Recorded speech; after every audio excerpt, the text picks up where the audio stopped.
Innocent civilians. This is an attack not just on Paris, it's an attack not just on the people of France, but this is an attack on all of humanity and the universal values that we share.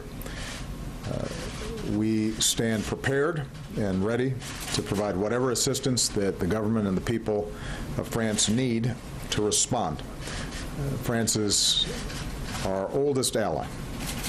The French people have stood shoulder to shoulder with the United States time and again.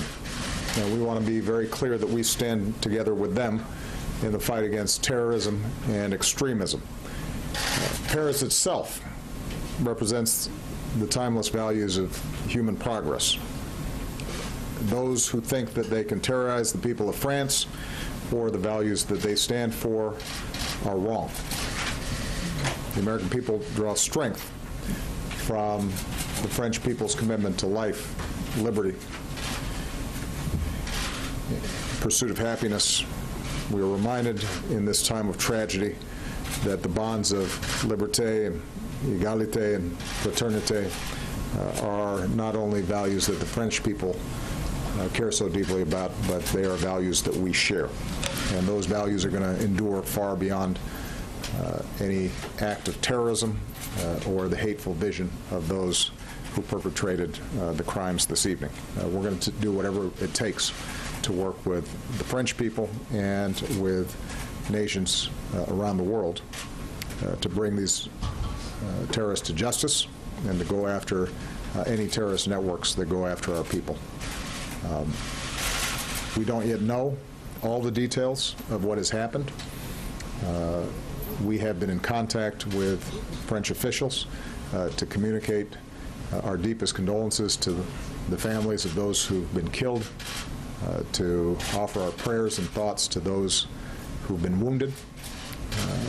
We have offered our full support to them. The situation is still unfolding. I've chosen not to call President Hollande at this time because my expectation is that he's very busy at the moment. I actually, by coincidence, was talking to him earlier today in preparation for the G20 meeting. But I am confident that I'll be in direct communications with him in the next few days, and we'll be coordinating in any ways that they think are helpful in the investigation of what's happened. This is a heartbreaking situation, and obviously those of us here in the United States know what it's like. We've gone through these kinds of episodes ourselves. And whenever these kinds of attacks happened, we've always been able to count on the French people to stand with us. They have been an extraordinary counterterrorism partner, and we intend to be there with them in that same fashion. I'm sure that in the days ahead we'll learn more about exactly what happened, and my teams will make sure that we are in communication with the press to provide you accurate information. I don't want to speculate at this point in terms of who was responsible for this. It appears that there may still be live activity and dangers that are taking place as we speak. And so until we know from French officials that the situation is under control and we have more information about it, I don't want to speculate. Okay? Thank you very much.